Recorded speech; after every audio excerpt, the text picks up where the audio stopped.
जय श्री ओम नमः सिद्धेभ्य। एस सुरासुर मनु सिंध वंदिदं दोदघादिकं मलं प्रणमामि वड्ढमाणं तीर्थं धम्मस्कातारं शेषे पुण्यतीर्थयरि ससौ सिद्धे विशुद्ध सा भावे समणेयाण दंसन चरित तव वीरियायारि ते सौवे समगम पतेगमेव पतेगम वन्दामि अवट्टन्ते अर्हन्ते मानुषे खेते किच्चारिहन्ताम् सिद्धाणं तैणमो गणहराणम् अजावैवगाणं साहूणं चैव सौवेसिं तेसिं विशुद्धदंसं प्राणपहाणासमं समासेज्य उपसंपयामि सम्मं जतोणिवाण संपत्ति। प्रवचन सार परमागम गे तत्व प्रज्ञापन अधिकार गाथा 198 पृष्ठ 381। सौवाबाध विजुक्तो समन्त सौवक्ख सोखणाढ्ढो भूदो अक्खातीदो झादियणखो परम सोखम। इस गाथा में पिछली गाथा के जो असंदेह शब्द से कथित अर्थ था, मतलब हमें कोई संदेह नहीं, प्रत्यक्षदर्शी को संदेह नहीं होता कि आप क्या कर रहे। संदेह कहाँ होता है, जिज्ञासा कहाँ होती है? जो सिर्फ सुन रहा है, जो साक्षात्कार नहीं कर रहा, जिसके पास उतना विजन नहीं है कि असल में क्या हो रहा है देख सके, ये भांप सके, उसके लिए ये बात लागू होती है। क्या अलबैन? तो उसका समाधान देते हैं, स्पष्टीकरण करते हैं कि क्या ध्यान करते हैं केवली परमात्मा। पहला विशेषण दिया सव्वाबाध विजुक्तो। भगवान कैसे हैं?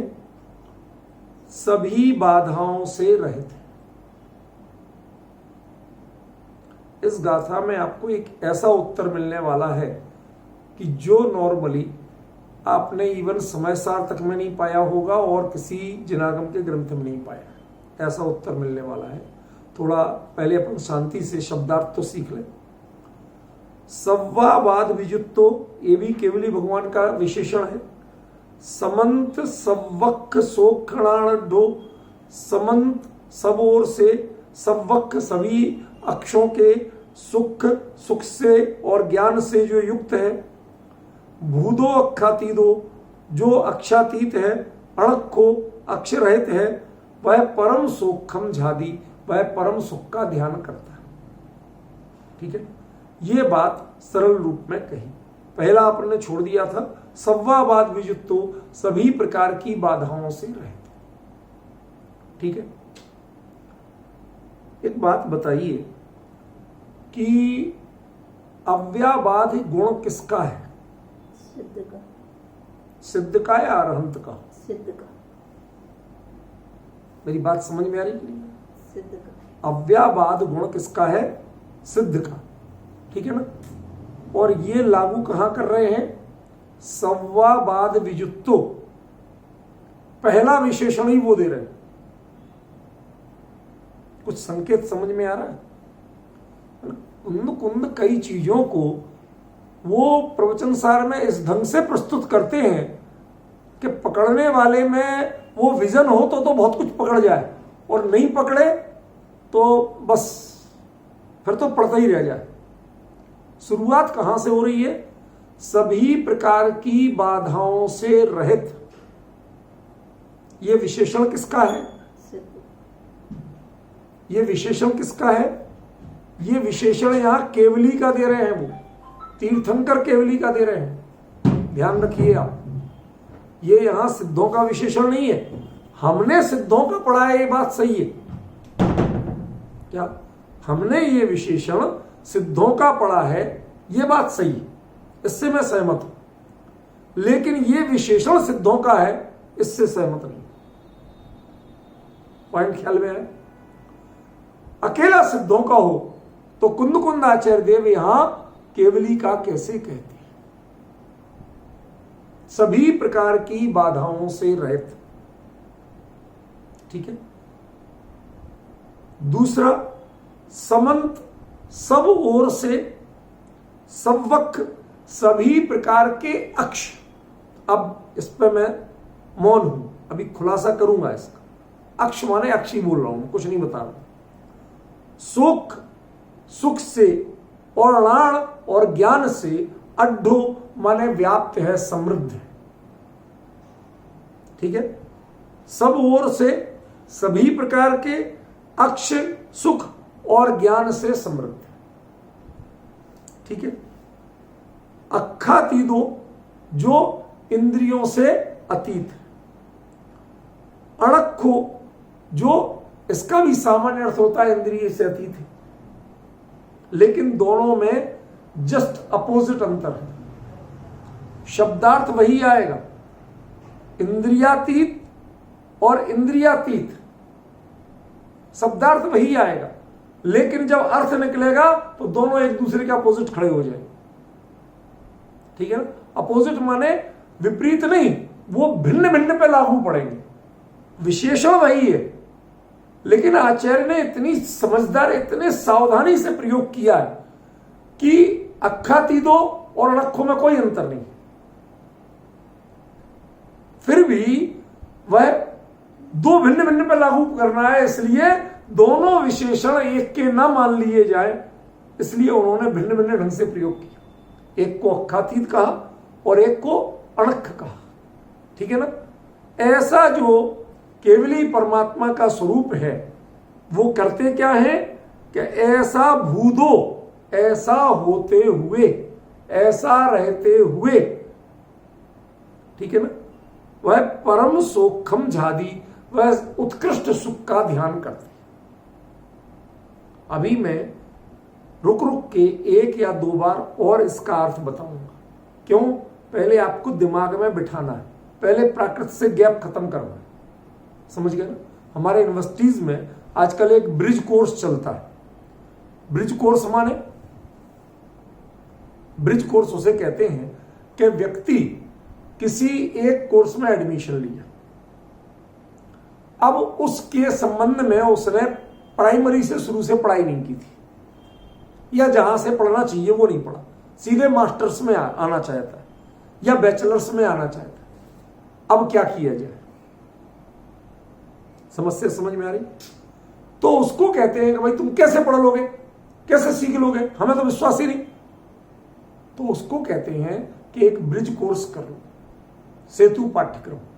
माने तुम्हारे जो स्तर था और ये जो स्तर है, इसके बीच में एक बड़ी खाई है। अब खाई में उतर के तो चलाएंगे नहीं, तो इस खाई को पाटने का क्या तरीका कि एक छोटा सा पुल बना दो, उस पुल के माध्यम से यहां से वहां तक पहुंच सकते हो। ऐसे जो बीच का गैप है दोनों का, कि भाई तुम अभी पढ़े तो कुछ और थे, अब तुम आ गए इस कोर्स में, एकदम से कैसे पकड़ लोगे?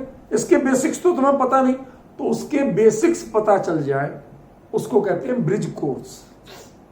ठीक है ना। तो ये मैं आपको ब्रिज कोर्स करा रहा हूं। काय का? आपको प्राकृत नहीं आती तो आपको उसका एक फियर फैक्टर है, डर लगता है, पता नहीं इसका क्या अर्थ है, तो आचार्यों ने लिखा। तो पहले हम 2 या 3 बार उसको समझा के, एक बार समझा चुके, 1 या 2 बार और समझाएंगे कि आप पहले इसका डर निकालो। ये प्राकृत आपको हिंदी जैसी लगने लगे, कोई शब्द इसमें कठिन नहीं लगे, पहले यहां इस लेवल तक आ जाओ। तत्व की बात, उसकी जो भाव की गहराई है, वो तो तब समझाएंगे। अभी तो शब्द से ही आपका परिचय नहीं हुआ, तो भाव से परिचय कैसे कराऊंगा?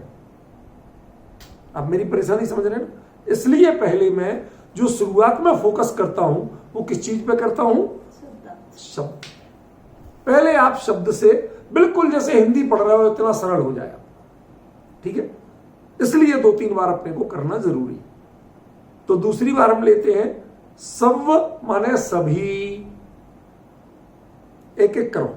सव माने सभी, फिर इसमें बाध शब्द नहीं है, आबाध शब्द है।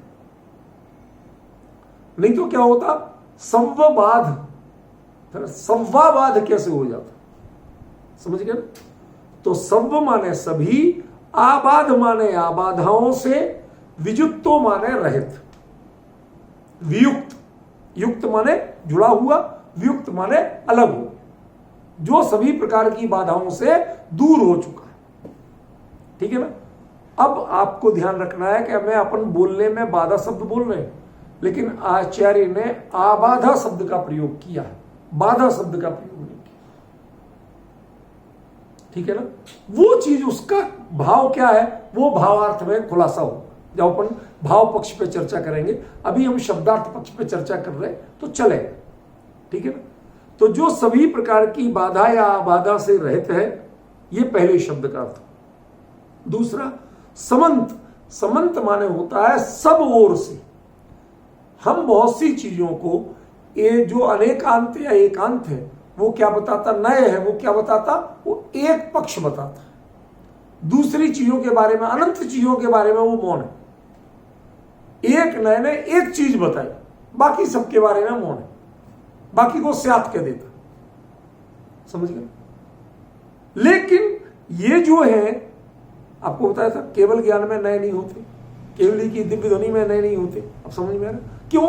वो समंत, वो हमेशा सब पक्षों से जानते हैं, तो किसी एक पक्ष को मुख्य और एक को गौण क्यों करेंगे?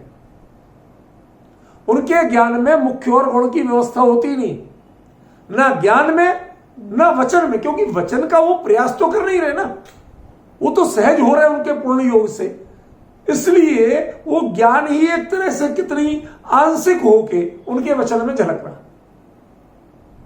समझ गए? इसलिए ये बात ध्यान रखना कि ना केवल ज्ञान में नए हैं, ना केवली के वचन में नए हैं। क्यों? केवल ज्ञान सब पक्षों को एक साथ जानता है, किसी एक पक्ष को नहीं, और वह उनमें मुख्य और गौण की व्यवस्था तो तब करे कि एक को क्लियर जाने और एक को क्लियर ना जाने, या सामने वाले को समझाने का राग हो कि भाई तुम्हारा क्या प्रश्न है, वैसा बोलते हैं।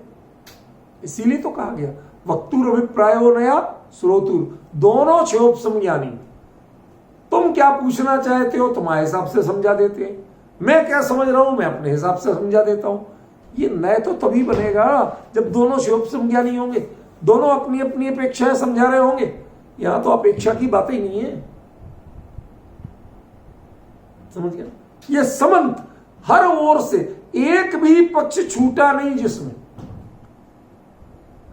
अभी मैं कुछ ऐसे पक्ष बताऊंगा, भाव जब बताऊंगा, कि जिन पक्षों पे हम कभी गौर ही नहीं करते, वो भी वस्तु के पक्ष होते जिन पे हम कभी गौर नहीं करते। ठीक है ना? वो उन पक्षों को भी जो हमारे विकल्प जाल का विषय बने ही नहीं कभी, उन पक्षों को भी पूरी तरह से क्लियर जो जानते हैं, बोले पूरी तरह से, अब जानते हैं कहो जो भी कहो, पर अभी समंत शब्द का अर्थ तो हर पक्ष से। फिर संवक्ख, सभी अक्षों। अब ये अक्ष या अक्षों कुछ भी बोलो, मैं अक्ष शब्द का यहां अर्थ नहीं कर रहा हूं, बस अक्ष ही रख रहा हूं। क्यों? अर्थ कर दूंगा तो वो भाव के पक्ष में चला जाएगा, अभी हमें शब्द तक रहना है। सभी अक्ष से के सोख से, सुख से, और राण माने ज्ञान से, अड्ढो माने समर्थ है, संपन्न है। प्राप्ति कई तरह की होती है। पैसा किसके पास नहीं होता? भिखारी के पास भी जेब में निकालो तो कुछ ना कुछ पैसा मिल जाएगा कि नहीं मिलेगा? भाई जो भीख मांगता है सुबह से दे दाता के नाम, उसके पास भी पैसा होता कि नहीं होता? तो क्या उसे पैसा वाला कहते हो? नहीं। संपन्न कहते हो? अब अंतर ख्याल में है। संपन्न कहने का मतलब ऐसा नहीं है कि जो निकालो तो पैसा मिल जाए, वो नहीं है। वो संपन्नता का मतलब जिसको कभी अभाव क्या चीज है इसका पता ही नहीं, उसका नाम संपन्न। जो अभाव नाम की वस्तु से परिचित है, अब यहां अभाव माने प्राग भाव प्रध्वंस भाव मत नहीं, तो हमारे यहां यही गड़बड़ी है। एक शब्द बोलो और वो कहीं के कहीं, हमारा दिमाग पढ़े लिखे ज्यादा है ना, ज्यादा पढ़े लिखे से बड़ा खतरा रहता है। वो दिमाग कहीं का, आप कह रहे थे वो अभाव से परिचित ही नहीं होते भगवान, तो मतलब वो 4 अभाव का है वो भगवान नहीं है। अरे भैया मैं उस भाव की बात नहीं कर रहा हूं दादा, मैं यहाँ जो बात कर रहा हूं वो अभाव माने धनाभाव, ठीक है ना, जो उससे परिचित ही नहीं है, जानते ही नहीं है, उसको संपन्न कहते हैं। ठीक है, इसकी कमी क्या होती है, इसको जीवन में जाना नहीं, समझे। जैसे इसीलिए हमारे यहां एक धन्य कुमार की कथा आती है, आपको बताया था 1-2 बार, धन्य कुमार शालीभद्र, उनको संपन्न कहा गया। जन्मजात घर इतना संपन्न नहीं था, लेकिन जहां पैदा हुए, पैदा होते ही नाल गाड़ने गए, वहां 7 रत्नों से भरे बड़े बड़े कलश निकला। जहां जो चीज में हाथ लगाया बरस है, यार भाई ये तो इतना संपन्न है, इसको हम क्या देंगे, ये अपना इतना लेके आया है, हम इसे क्या देंगे, हमारे पास है क्या इसके मुकाबले, समझ गए ना। ये जिसको अभाव, क्या अभाव भोगेगा कैसे वो व्यक्ति जो इतनी संपन्नता लेके आया, उसको अभाव क्या होता है कैसे पता चले, ठीक है ना। फिर अक्षातीदो, अक्षातीत, अक्ष से अतीत रहित, अणक्खो, अणक्खो माने भी अक्ष से रहित, ठीक है ना, बिना अक्ष का। वह भूदो, ऐसा होता हुआ 4 विशेषण बताए। पहला सव्वावाद विजुत्तो भूदो, भूदो सबके साथ जोड़ना। फिर समंत सव्वक सोक्षणालड्डो भूदो, फिर अक्षातीदो भूदो, फिर अणक्खो भूदो, फिर लास्ट में ये 4 बात जब हो गई, तब आप मूल बात कहते हैं कि परम सोखम झादी, परम सुख का ध्यान करता है। ठीक, अब 2 बार तो हमने अटक टक के बता दिया, तीसरी बार फिलोली बता रहे हैं, ताकि आपको एक सेंटेंस में समझ में आए। ठीक है, केवली परमात्मा साक्षात अनंत देव तीर्थंकर परमात्मा समोषण में विराजमान, उनका स्वरूप मैंने यानी कुंद कुंद ने कैसा देखा, क्या ध्यान कर रहे थे, कैसे थे वो, कि वो सभी प्रकार की बाधाओं से रहित थे, सब ओर से सभी अक्ष सुख और ज्ञान से युक्त थे, अक्षातीत थे, अक्षर रहित थे, ठीक है ना, और परम सुख का ध्यान कर रहे थे। ठीक है, इसीलिए मैंने कहा था 3 बार मैं बताऊंगा तो थोड़ा यही प्राकृत आपको हिंदी जैसी लगने लगेगी, इसका भय निकल जाएगा, इससे दूरी खत्म हो जाएगी आपकी। ठीक है ना। अब यह गाथा कोई पढ़ने को कहे तो आप किसी को भी अर्थ समझा सकते हो, अरे भावार्थ नहीं समझा पाओ, शब्दार्थ तो समझा ही दोगे ना। इतना प्रयास हमें करना चाहिए, ये क्रम है, उद्देश्य लक्षण निर्देश, पहले आप क्रम से चलो, पहले शब्दार्थ तो जानो, भावार्थ में बाद में पहुंचो। ठीक है, अब दूसरा नंबर पे आता है कि आप इसमें कहना क्या चाहते, वो तय करो, उसके आधार पर उत्तर तय, इसका अर्थ तय होगा।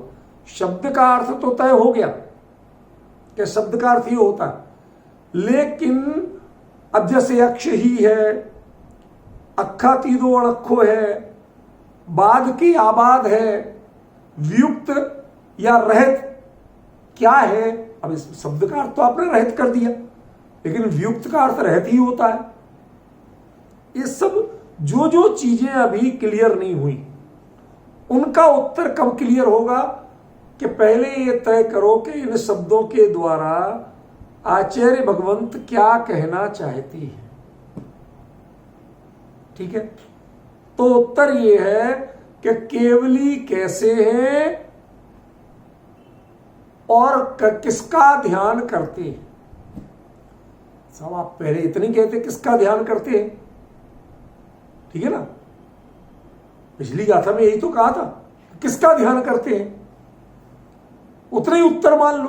नहीं नहीं, पिछली गाथा अलग थी, जुड़ी हुई है लेकिन अलग थी। यहां क्या है, यहां उन्होंने कहा कि यदि केवली किसका ध्यान करते हैं, इसका अर्थ समझना है तो पहले केवली किसे कहते हैं ये समझो।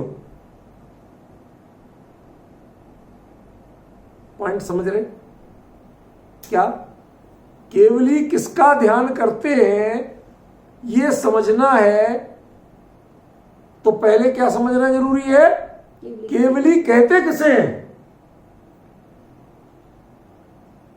मैं आपको एक रोचक सा प्रसंग बताऊं तो आपको भी हंसी आएगी, लेकिन समझना तो हम लोगों को पड़ेगा ना। हमारे कोई रिश्तेदार थे, तो वो आके बड़ा अकड़ते थे, भाई हम तो कॉन्टिनेंटल पसंद करते हैं, फूड कॉन्टिनेंटल फूड पसंद करते हैं। भैया यार, अब हम लोग तो देसी आदमी, हम तो भैया देसी खाना खाते हैं, दाल रोटी सब्जी, तुम कॉन्टिनेंटल में पता नहीं क्या खाते होगे, हमें समझ में नहीं आता था। फिर संयोग की बात, एक दिन प्रसंग पड़ गया, कहीं गए ऑफिशियल काम में, तो उन्होंने 5 स्टार में रोक दिया, अरेंजमेंट वही था,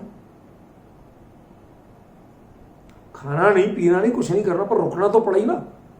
तो वहां था सारा उनका मेनू कार्ड, दुनिया भर की चीज। तो मैंने कहा यार, अब यहां तो अपन जब रुके ही है तो पता कर ही लो ये कब तक सताएगी ये बीमारी, कॉन्टिनेंटल क्या होता।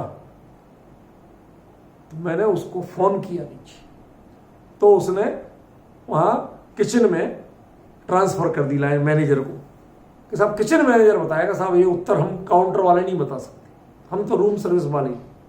चलो उनको भेज दो। उससे पूछा तो वो कोई विचित्र प्राणी था, तो उसने किसी हिंदी वाले को बुलाया, भाई साहब इनको समझाओ क्या कह रहे हैं, क्या पूछ रहे हैं। तो उससे पूछा, हमने कहा भाई सही बता, ये कॉन्टिनेंटल क्या होता, उसमें तुम क्या डालते हो। कहते भाई साहब कुछ नहीं डालते हो, उबाल के धर देते हो, उसका नाम कॉन्टिनेंटल। बिल्कुल उसके साथ बता रहा हूं मैं, अपने नहीं, सब्जी उबाल के रख दो, कुछ नहीं डालो, नमक और काली मिर्च टेबल पर रख दो, तुम्हें डालना हो डालो, नहीं डालना हो नहीं डालो, दाल उबाल के रख दो, हर चीज उबली हुई जैसी दे दो, कुछ नहीं डाला उसमें, जो तुम्हें डालना अपने हाथ से डालो, हम तो तुम्हें उबला हुआ दे देंगे, ठीक है ना। उसका नाम को, अरे मैंने कहा भैया सीधा काहे नहीं कहते कि तुम्हारे यहां कुछ डालना नहीं आता, बनाना नहीं आता, खाना स्वाद नहीं आता, डर लगता कम ज्यादा नहीं हो जाए तो उबाल के धर देते, ठीक है ना। कहीं कोई कॉन्टिनेंटल है, तुम बड़े गर्व से कहते थे हम तो कॉन्टिनेंटल फूड खाते हैं। अब भैया जब तक समझ में नहीं आता, जब तक तो हम सुनते रहे, भैया बड़े आदमी हो तुम खाते होगे। जब मैं जानने में आ गया, हमने कि भैया हमारे यहाँ भिखारी खाते हैं, ऐसा कोई भला आदमी नहीं खाता, हमारे यहाँ तो बढ़िया छोंक के मिर्च मसाला डाल के ढंग से बनता है। कहने का मतलब क्या है, शब्द के पीछे का जो अभिप्राय है, हमने उनसे पूछा कि भाई बड़ा करते थे आप कॉन्टिनेंटल कॉन्टिनेंटल, और हमें पता चला कॉन्टिनेंटल। भाई साहब ऐसा है, स्वास्थ्य हम लोगों को टोटल घर जहां से निकले ऑफिस जाना, गाड़ी में बैठे, गाड़ी एसी, घर एसी, ऑफिस एसी, मीटिंग का हॉल एसी, जहां जाना वो एसी एसी, चलना फिरना है नहीं, वर्कआउट करना नहीं, तो पचे कैसे। तो हमें पचता रहे, इसके लिए हम कॉन्टिनेंटल खाते हैं। तुम्हारा जो स्पाइसी फूड है, तला हुआ खाया, ये जो मिर्च मसाला, वो पचता नहीं ना, बीमार पड़ जाते हैं, गैस बनने लगती है, इसलिए नहीं। अब समझ में आया। हम अभी तक क्या समझ रहे थे, आप बड़े आदमी हो इसलिए कॉन्टिनेंटल खाते हो, उसमें कुछ खास स्वाद होता होगा, पता नहीं कौन से मेवे केसर डलती होगी। अब समझ में आया कि वो जो भिखारी भी लेने में संकोच करता है, तुम वो खाना खाते। लेकिन आपका दृष्टिकोण क्या है, दृष्टिकोण स्वास्थ्य का है, स्वाद का नहीं। 1 प्लस 1 माइनस हो। ऐसे ही यहां पर कहते हैं भगवान जो है वह सभी प्रकार की आबाधाओं से रहित हैं, सभी सब ओर से सब अक्ष सुख और ज्ञान से युक्त है। अभी भी मैं शब्द ही बोल रहा हूं, अक्षातीत हैं, अक्ष रहित हैं, ऐसा होते हुए 4 क्वालिटियां जिनमें हैं उनका नाम केवली है। और आपको ये 4 क्वालिटियां जिनवाणी में कहीं लिखी नहीं मिलेंगी। अनंत चतुष्टय से युक्त होते हैं उन्हें केवली कहते हैं। जो वीतरागी सर्वज्ञ होते हैं उन्हें केवली कहते हैं। ये आप पढ़ो के बताओ ना मैं परिभाषा।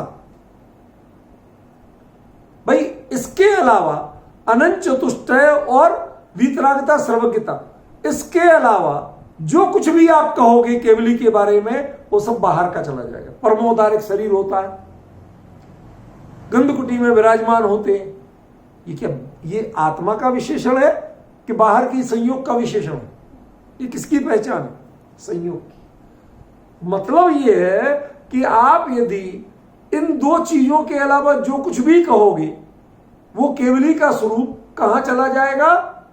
पर में चला जाएगा। लोकालोक को जानते हैं। अरे ये केवली की क्वालिटी कहां से होगी? इससे लोकालोक में क्या क्या है हमें पता चल जाएगा कि क्या क्या जानते हैं भाई साहब। ये जानते हैं, ये जानते हैं, ये जानते हैं। इससे हमें ये तो पता चल जाएगा कि दुनिया में क्या क्या है, लेकिन इससे तुम केवली क्यों हो ये हम कैसे जानेंगे? आपको ध्यान हो, एक बार मैंने कहा था कि केवली का स्वरूप इस ग्रंथ में आता है, मैं आपको बताऊंगा, तब संकेत किया था। ये है केवली का स्वरूप जो सभी प्रकार की आबाधाओं से रहित है, जो सब ओर से सभी अक्ष सुख और ज्ञान से युक्त है, अक्षातीत है, अक्ष रहित है, ऐसा होता हुआ प्रति समय ऐसा प्रवर्तन करता हुआ जो वर्तमान है वो परम सोखम जादी। उससे पूछो करते क्या हो तुम? कि मैं परम सुख का ध्यान करता हूं। समझे? ये इस गाथा का सरल अर्थ है, शब्दार्थ। लेकिन थोड़ा थोड़ा मैंने उस प्रकरण से जोड़ा है कि इसमें बताना क्या चाहते हैं कि इसमें चार विशेषणों द्वारा केवली का स्वरूप और उसके अलावा जो वाक्य है उसमें केवली करते क्या है ये बता रहे हैं। उनका कर्तव्य क्या रह गया? जैसे हम पहले गुण स्थान वाला क्या करता है, चौथे गुण स्थान वाला क्या करता है, आप बताते कि नहीं बताते? सम्यक दृष्टि के 8 अंग कहते कि नहीं कहते? 6 मूर्ताओं से रह, वो सब आप कहते कि नहीं कहते? सब बताए थे कि नहीं अपन ने प्रतिकोण में? छठ 5वें गुण स्थान वाला 11 प्रतिमाओं का धारण पालन करता है, 12 व्रतों का, ये सब कहते कि नहीं कहते? महाव्रती 28 मूल गुणों का पालन करता है, 3 गुप्तियों का, ये सब कहते कि नहीं कहते? तो मतलब आपने हरेक का वर्क चार्ट बनाया हुआ, जो पद मिला उस पद का क्या अधिकार है, क्या कर्तव्य है, ये बने हुए। ठीक है ना? ड्यूटी एंड राइट्स, अधिकार और कर्तव्य, ये तो तुम्हें करना है और ये तुम्हारे पास अधिकार है। ठीक है? तो इसमें भगवान केवली जिनेंद्र के अधिकार और कर्तव्य क्या है, समझे? उनके अधिकार मानो उनका स्वरूप वो क्या है कि 4 विशेषणों में तो उनका स्वरूप बताया और 5वें वाक्य अंश में उनका कर्तव्य बताया कि वो करते क्या है। आज आप किसी भी पद की बात करोगे तो सबसे पहले उसकी क्वालिटी किससे जानी जाती है कि इसमें अधिकार और कर्तव्य क्या क्या है, कितने अधिकार मिलते हैं, क्या क्या करना पड़ता है। उससे ही तो जानेंगे कि ये पद कितना बड़ा है। आप बड़े, आपका प्रमोशन हुआ या डिमोशन हुआ, मानते कि नहीं मानते? इसमें पहले इतनी पहचानने की कोशिश करना, एक एक विशेषण को बहुत बारीकी से। जब पूरा समझ जाओगे तो पता चलेगा, फिर नीचे ऊपर आगे पीछे पढ़ते रहना। अभी मूल से समझो, उस पर फोकस करो, फिर अपने आप पहचानना कि क्या है क्या नहीं है, किसने क्या। हम किसी की कोई समीक्षा नहीं करते, हमारा उद्देश्य कुंद कुंद क्या कह रहे इस पर हमारा फोकस करना है। ठीक है? अब देखिए पहला विशेषण क्या दिया, संवाबाध वियुक्त, सभी प्रकार की आबाधाओं से रहित, वियुक्त, बल्कि अपन अभी कुंद कुंद के ही शब्द को लें तो सभी और सभी प्रकार की, इन दोनों में क्या अंतर पड़ गया? हमने 2 बातें अलग अलग कह दी, सभी, सब, सभी, और सव्व तो सव्विह कहते तो सभी प्रकार की होता। ठीक है ना। अब जब सभी आबाधाओं से रहते तो आबाधा तो आबाधा है, तो सभी प्रकार की आबाधाओं से ही रहित भी हो गए। भाई मैं कहूं कि इस ग्रह पे कोई भी मनुष्य नहीं रहता,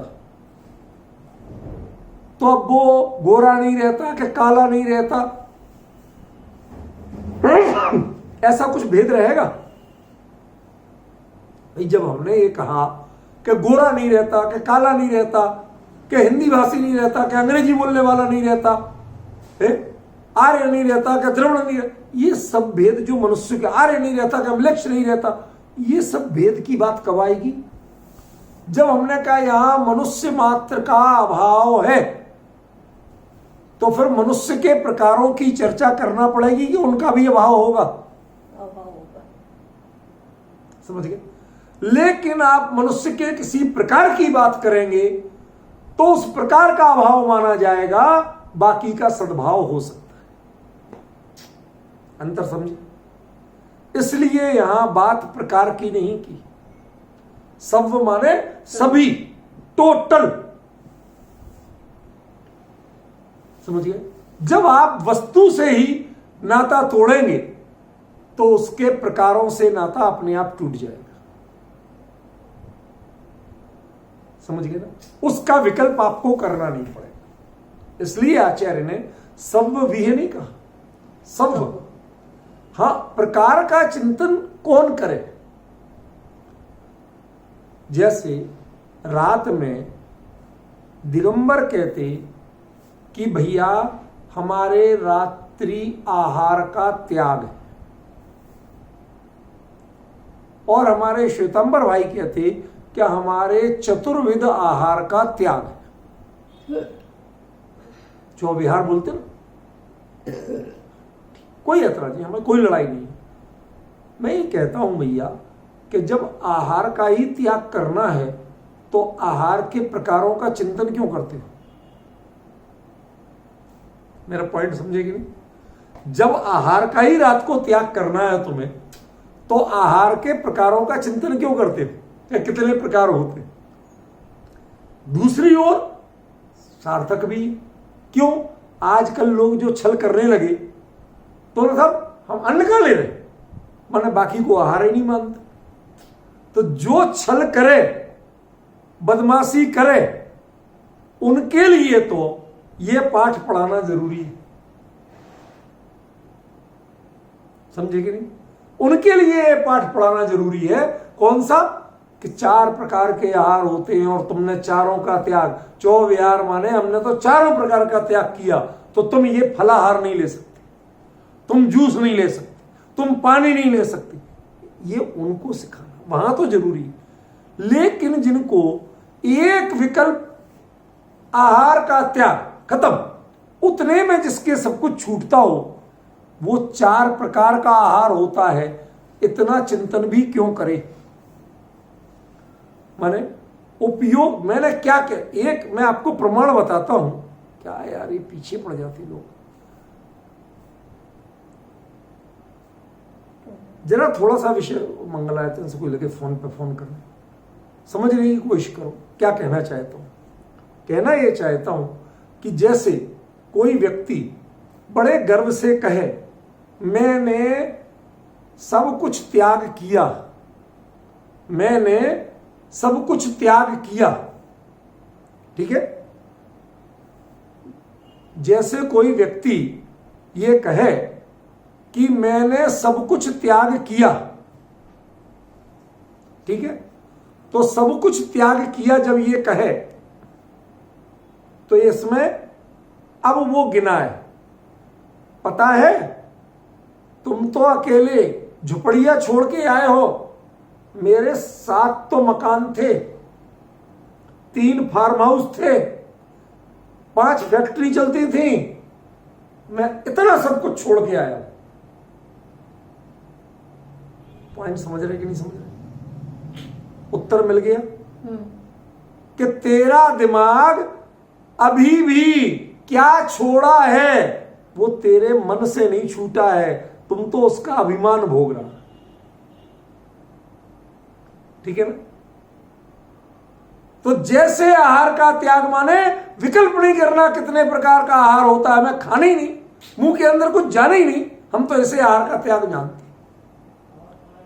अब तुम्हारा वो पेय हो, चाहे चाटने का हो, चाहे खाने का हो, चाहे अन्न का हो, चाहे फल का हो, कहते हमारे यहां कोई विकल्प नहीं बचा। ठीक है ना। ये है उत्कृष्ट भूमिका।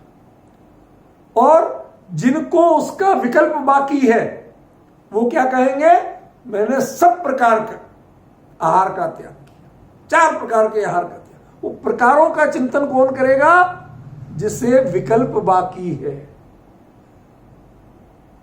जो विकल्प से रहित हो गया वो उसके प्रकारों की चर्चा नहीं आती, वो सिर्फ सर्व उतने में खत्म। इसलिए आचार्य ने यहां पर सर्व शब्द का प्रयोग किया, सर्व शब्द का प्रयोग किया, उन्होंने सर्वविध शब्द का प्रयोग नहीं किया। आप एक एक शब्द का मर्म हमें समझना नहीं। फिर देखो बाधा और आबाधा, इसमें क्या अंतर है।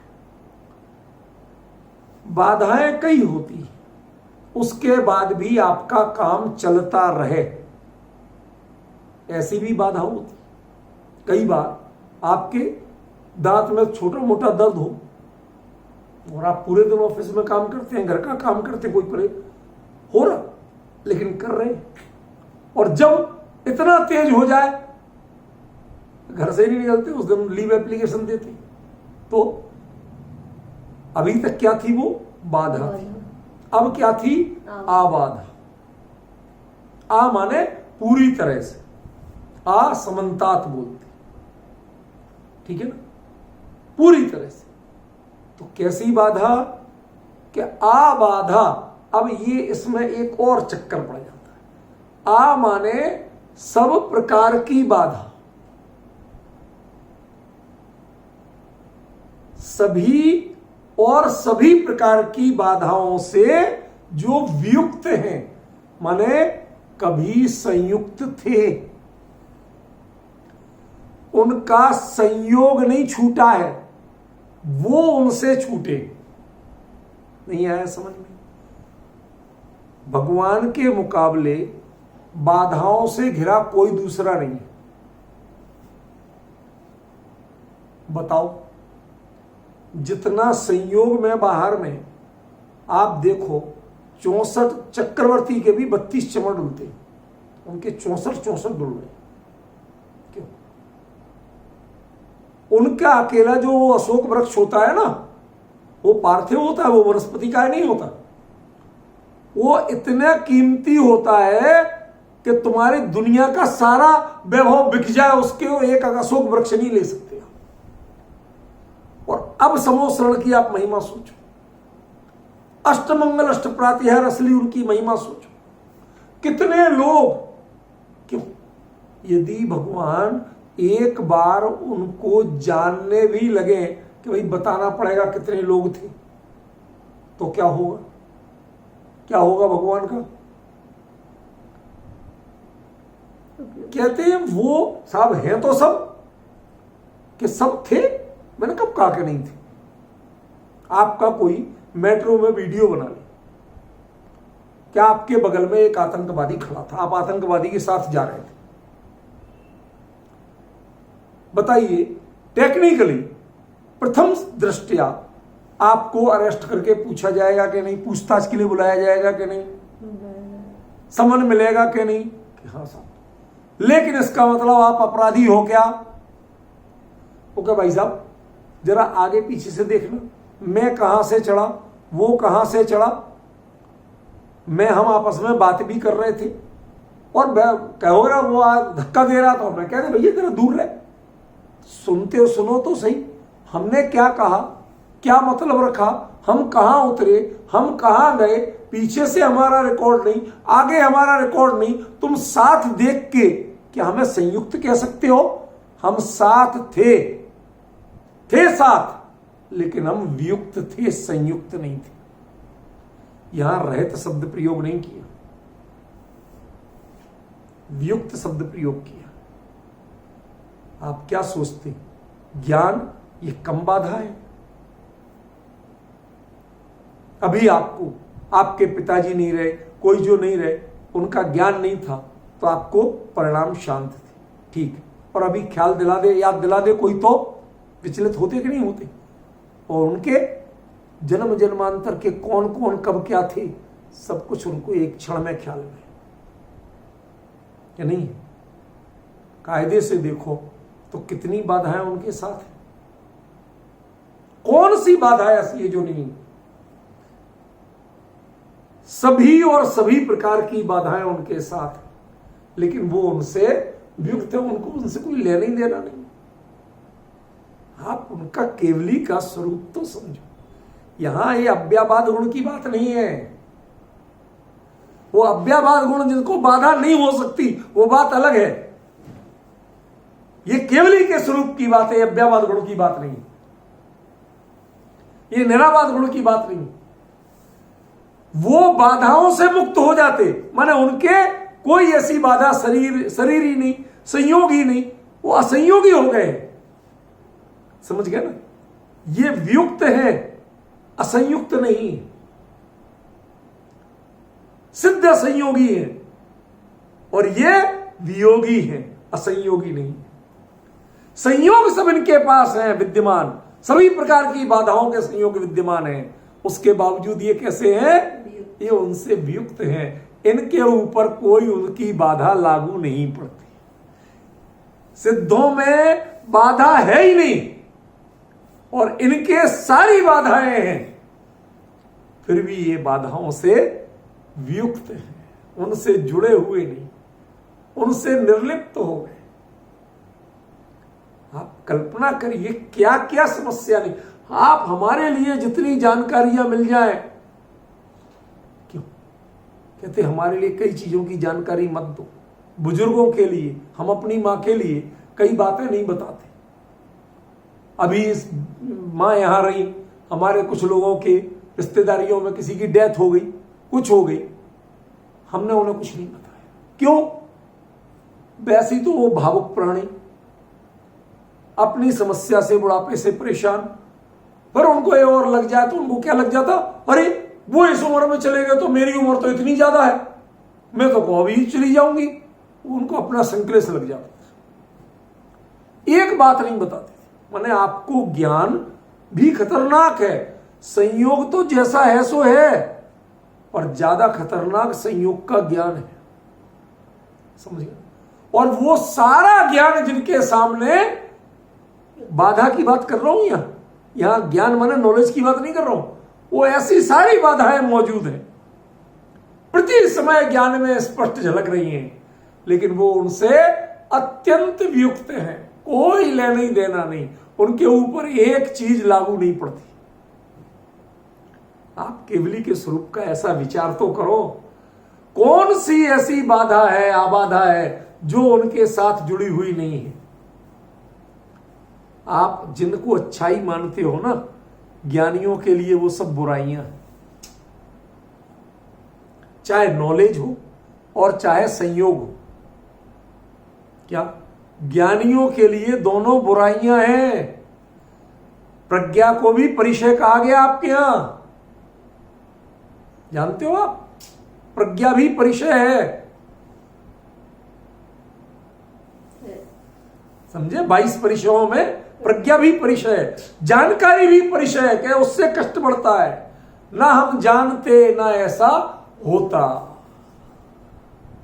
कुछ देर तो सुकून से रह लेने देते, क्यों ऐसी सूचना दे दी, फिर तो हार्ट ही फेल हो गया। कहते ना, ये हार्ट फेल से बचाने के लिए तत्व ज्ञान इतना काम का है। जो जानते हैं भैया होता स्वयं जगत परिणाम में, जग का करता क्या काम, क्रमबद्ध में जो होना है उसे कोई टाल नहीं सकता और पहले कोई मिला नहीं सकता। सब निश्चित शांत परिणाम, तो किसी चीज का खेद नहीं। इतनी बड़ी बात होगी। एक विद्वान का आता है, शायद गुरु गोपाल दास जी बरैया है, किसी और का है, मैं पक्का नहीं कह सकता हूं। उनसे पूछा कि पंडित जी कुछ दिन से स्वाध्याय के लिए नहीं आए, क्या बात हुई? कहते एक मेहमान आया था, जरा उसकी विदाई में लगे थे। कौन था जानते हो? उनका सगा बेटा मरा था। एक मेहमान आया था, उसकी विदाई में लगे थे।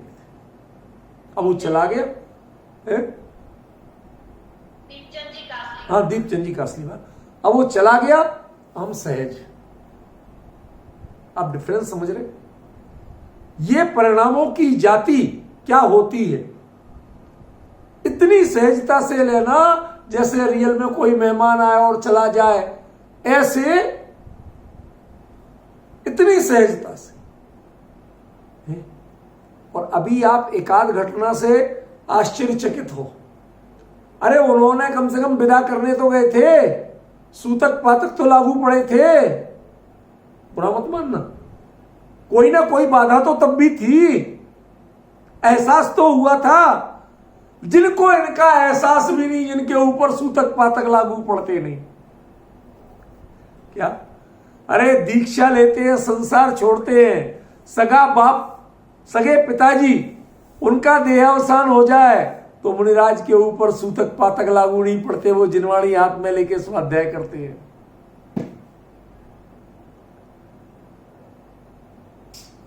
समझे कि नहीं?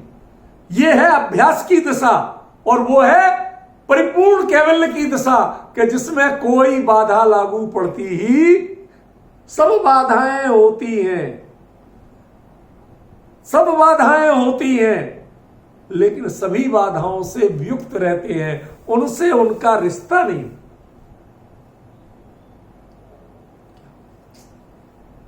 संसार में रहते हैं, संसार माने जन्म मरण संसार, वैसा अपने अंदर के भावों की बात नहीं कर रहा हूं, परिस्थिति उनमें रहते हैं, लेकिन संसार उनमें नहीं रहता। समझ गए? यह है वियुक्तपना। सिद्धों का अव्यावाद अलग चीज है, और केवली के लिए सर्व बाधा से रहित ये अलग चीज।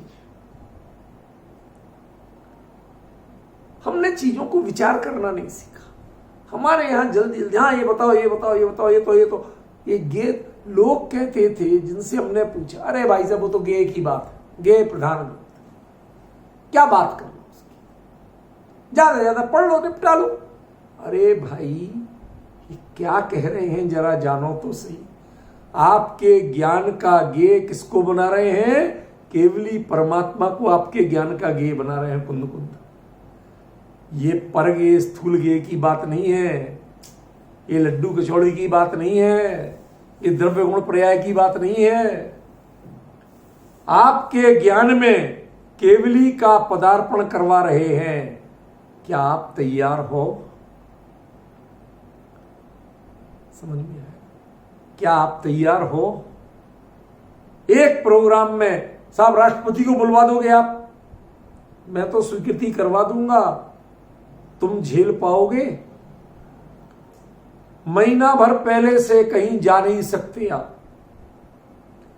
आपके जितने फोन कॉल हो रहे, सबके रिकॉर्ड वहां पहुंच रहे, किनसे संपर्क क्या कर रहे, एक एक चीज उनके हिसाब की सारी व्यवस्थाएं। अभी हमारे यूनिवर्सिटी में आए, हमारे सारा सेटअप बना हुआ था यूनिवर्सिटी का, साहब ये चैनल गेट उखाड़ो, यहां पर ये बनाओ। भैया उनको यहां नहीं, उनका एक इमरजेंसी स्ट्रेचर वगैरह की वो एक छोटे हॉस्पिटल का सेटअप होगा, तो प्रेसिडेंट है भाई, कोई बात होगी तो उन्हें तत्काल चाहिए सुविधा। इतनी इतनी चीजें जो कुछ करते ही नहीं, वो सब अरेंजमेंट। तो किनको बुला रहे आप? केवली को, अपने ज्ञान का गेय बना रहे, तो अपने ज्ञान को भी तो उतना व्यापक बनाना पड़ेगा। ये आपको पढ़ने से, शब्दार्थ करने से काम चल जाएगा क्या? पहले वहां आपके उपयोग को भी तो वहां तक लगाना पड़ेगा, उस ऊंचाइयों तक पहुंचाना पड़ेगा, तब तो केवली परमात्मा आपके ज्ञान का गेय बनने, आपके ज्ञान में, आपके हृदय में पधारने को तैयार है। Will you ready? जानबूझ केवल शब्द का प्रयोग किया, आर्यू शब्द का प्रयोग नहीं किया। क्यों? क्योंकि अभी तो आप नहीं हो, ये हमें पता है, लेकिन आगे आने वाले समय में क्या आप हाँ भर रहे हो कि हाँ अब हम समझना चाहते हैं, हम उनका स्वागत करना चाहते हैं, हम केवली का स्वरूप आत्मसात करना चाहते हैं। अभी तो नहीं हुई, हमें पता है, इसलिए जानबूझकर मैंने विल यू रेडी का शब्द प्रयोग किया। हो सकते हो, इस लायक बन सकते हो, अभी नहीं है ये तो हमें पता है, लेकिन बन सकते हो, बनना चाहते हो। यदि बनना चाहते हो तो सोच लो, तुम्हारे लिए क्या सोचना पड़ेगा, किस लायक बनना पड़ेगा। केवली का स्वरूप समझना है। सभी प्रकार की आबाधाओं से संयुक्त होते हुए भी संयोग में सारी आबाधाएं हैं, लेकिन स्वभाव में कोई आबाधा छू भी नहीं पाती है। इसका नाम है सव्वाबाद विजुत्तो। ख्याल में पड़ा आपको? अब इसीलिए जो लोग चाहते हैं कि आप जरा जल्दी नहीं करते, आप तो अटकते। भाई अब मैं तो अटकूंगा, मेरे से तो ऐसे ही चलेगा। हमारे यहाँ हरियाणा साइड के जो लोग होते ना, वो गाड़ी रफ ड्राइविंग करते। एक से पूछा कि भाई तू तो जर्मनी में ट्रक चला आया, तुझे कोई परेशानी नहीं हुई? क्या परेशानी होना, यहां भी सड़क के बीच चलाता था, वहां भी सड़क के बीच चलाता था, कोई नियम ना मैं सुनता था, ना यहां देखता ना वहां देखता। मतलब यहां वो लिखते हैं गाड़ी के पीछे, या तो ऐसे ही चलेगी तू ही अपना रास्ता बदल ले, मैं तो ऐसे ही बदतमीजी से चलूंगा। एक सोचो तो सही, ऐसी मानसिकता वालों को आपको केवली का स्वरूप समझाना हो, हमें लाख समझा लो, लेकिन हमारे जीवन वैसे ही चलेगा, रोज वैसे ही चलेंगे। हम हरियाणा वालों को कहते हैं, तुम कितने हरियाणा वाले हो पहले खुद समझ लो। अब वो मतलब सुधरने को तैयार नहीं, आप ही संभलो तो संभलो, हम नहीं संभलेंगे। ऐसी मानसिकता वाले जो हमें, उनके लिए पूछ रहे हैं विल यू रेडी। आप इसके लिए तत्पर हो सकते हो, अपने आप को प्रिपेयर कर सकते हो, अपने ज्ञान को इतना जागरूक कर सकते हो कि आप केवली का स्वरूप समझ सको। कुंद कुंद यहां केवली का स्वरूप समझा रहे हैं, समझ रहे हैं? ये पहला विशेषण है, सव्वाबाद वियुक्त। सारे संयोग मौजूद हैं, ध्यान रखना। अनुकूल संयोग जितने बाधक होते हैं, प्रतिकूल संयोग उतने बाधक नहीं होते। सोच के चलो, आपको 150 करोड़ रुपए एक साथ मिल जाए, क्या करोगे? सच बताओ, क्या करोगे? उतना परिग्रह के क्या लें, क्या करें, कहा दिमाग दौड़ा, ठीक है ना। और आपको किसी ने सूचना दे दी कि आपके लिए 3rd स्टेज, अब क्या करोगे? किसको याद करोगे? अब कम से कम धर्म याद आएगा, भगवान याद आएंगे। अब वो परिग्रह है, वो तो छूट गया, अब वो छूटा हुआ लग रहा, बांध के वो भी नहीं ले जा रहे थे, लेकिन तब दिमाग उसमें प्रवृत्त हो रहा है। और जहां जिसको आप विपरीत कहते हो, वो विपरीत की सूचना मिली, वहां आप उससे हटके अच्छाई की ओर आ रहे हो। समझ गए? ये डिफरेंस है कि नहीं? इसलिए मैं कह रहा हूं सोच समझ के, अनुकूल संयोग ये ज्यादा बाधक है वनस्पत प्रतिकूल संयोग के, आत्महित की दृष्टि से। तो केवली के रूप को आप विचार करोगे तो क्या है? सारी प्रतिकूल संयोग, सारी बाधाएं उनको मौजूद है, कौन सी बाधा नहीं है जो नहीं है? गणधर जैसे गुणानुवाद करने वाले हाथ जोड़े खड़े। एक बार तो मन करेगा कम से कम एकाध को तो आशीर्वाद दे दे। हमारे यहां तो कथाकारों ने बना ही दिया, क्यों? कुंद कुंद आया, वाह सिमंदर भगवान के समोसण में निकला, आशीर्वाद कल्याण हो। कौन? भरत क्षेत्र के आचार्य कुंद कुंद। अरे तुम मूर्खाधिपति महाराजा मंदबुद्धि सिंह, तुम्हें कभी अकल है? केवली कहते किसको है? केवली किसी को आशीर्वाद देते नहीं, श्राप तो नहीं देते, आशीर्वाद भी नहीं देते, पर पे विकल्प नहीं जाए जिनका नाम, उनका नाम केवली है। सारे पर सबसे उत्कृष्ट संयोग सामने मौजूद है। समझ गए? ध्यान रखना, पद जितना बड़ा होता जाए, अधिकार जितने बड़े होते जाएं, घर के लिए समय उतना कम होता जाता है। होता कि नहीं होता? संसार के परिग्रह जितना बढ़ता जाए, संयोग जितने बढ़ते जाएं, अपने लिए समय उतना कम होता जाता है। भाई ये समो शरण का वैभव, 100 इंद्रों का चरणों में झुकना, गणधर जैसे 4 ज्ञान के धारी हाथ जोड़े खड़े रहना, क्यों ये 64 चंवर, 3 छत्र, भामंडल, समो शरण जैसी विभूति, 12 सभाएं, ये अनुकूलता नहीं है, ये सब बाधाएं हैं और भगवान इनसे युक्त रहते हैं। तुम्हें लगता है तुम समोसरण में भगवान देखते हो और भगवान अपने आप को समोसरण में नहीं देखते। यह है सव्वावाद वियुक्त। केवली का स्वरूप समझिए पहले, जब तो गाथा का अर्थ होगा। अभी तो केवली के स्वरूप को ही समझने को तैयार नहीं है, तो गाथा का अर्थ कहां से आएगा? ख्याल में कम ही हो पाया आज। चलो कल आगे बढ़ाएंगे चर्चा को। कोई